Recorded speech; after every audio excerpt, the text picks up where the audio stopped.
नमस्कार, स्वागत है आप सभी का। आप देख रहे हैं एनएमएफ न्यूज। आपके साथ मैं हूं नमता चौधरी। बाबर सिद्दीकी की हत्या होती है और लॉरेंस बिश्नोई का नाम एक बार फिर से चर्चा में आ जाता है और जिस तरीके से सलमान खान को लगातार धमकियां पहले दी जाती रही हैं, वो एक बार फिर से एक्टिवली दी जाने लगी है। सलमान खान की सिक्योरिटी बढ़ा दी गई है, लेकिन इन सब के बीच लॉरेंस बिश्नोई क्या वाकई में अपने आप को दाऊद के बाद अगला डॉन समझ रहा है? लॉरेंस बिश्नोई के मन में इस वक्त क्या चल रहा है, ये बड़ा सवाल है। लेकिन इन सब के बीच आपको बताते हैं कि लॉरेंस गैंग के नाम पर कैसे बड़े बड़े नेताओं को अब धमकी दी जाने लगी है।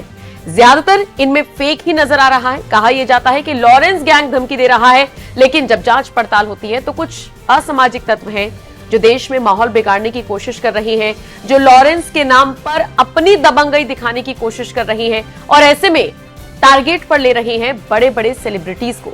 जैसे आपको याद होगा, अभी हाल ही की बात है, राहुल गांधी को धमकी मिली थी। सोशल मीडिया के जरिए राहुल गांधी को जान से मारने की धमकी दी गई थी और धमकी देने वाले ने लॉरेंस गैंग का खुद को सदस्य बताया था। हालांकि सबको पता था कि लॉरेंस गैंग राहुल गांधी से कोई लेना देना नहीं है, इसलिए लॉरेंस गैंग के किसी भी सदस्य की तरफ से राहुल गांधी को धमकी नहीं दी गई। तो यह खबर वहीं के वहीं मर गई।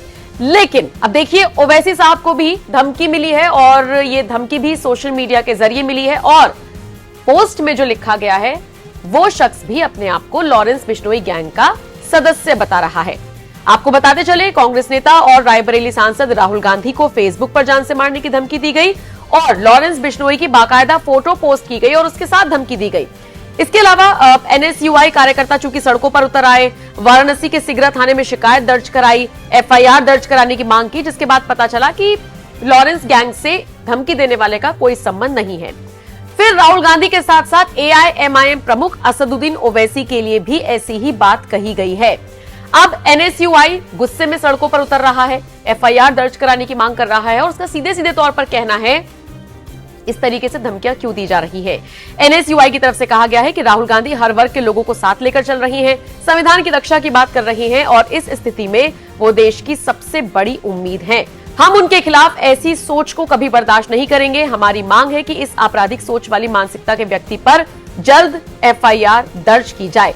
पोस्ट में लॉरेंस बिश्नोई का जिक्र तो है, लेकिन लॉरेंस बिश्नोई के गैंग से इसका कुछ लेना देना नजर नहीं आता, क्योंकि लॉरेंस बिश्नोई के टारगेट पर इस वक्त सिर्फ और सिर्फ सलमान खान है, जिस तरीके से वो और उसके गैंग के लोग बोलते हैं। इसके अलावा आपको याद होगा, जो गिरफ्तार हुए थे आरोपी और इसके अलावा जो जानकारी अंदर से लीक हुई है उसके मुताबिक एक ऐसे स्टैंड अप कॉमेडियन है जो हिंदू देवी देवताओं का मजाक उड़ाते हैं, वो भी लॉरेंस गैंग के निशाने पर हैं। और जब ये बात सामने आई तो हर किसी को लगा कि मुनव्वर फारूकी की बात हो रही है। कुल मिलाकर देखा जाए तो लॉरेंस बिश्नोई को लेकर तरह तरह की खबरें आ रही हैं। इनमें कुछ सच है, कुछ पूरी तरीके से फर्जी। जो फर्जी है उनकी वास्तविकता हम आपको बता रहे हैं और जो सच है उससे भी आपको रूबरू करा रहे हैं। फिलहाल लॉरेंस बिश्नोई से जुड़ी इस खबर को आप किस तरह से देखते हैं और लॉरेंस के नाम पर जिस तरीके से कुछ लोग एक्टिव हो गए हैं और अराजकता फैलाने की कोशिश कर रही है, इसको लेकर आपका क्या कुछ कहना है? कमेंट सेक्शन में अपनी राय आप हमें जरूर दीजिए।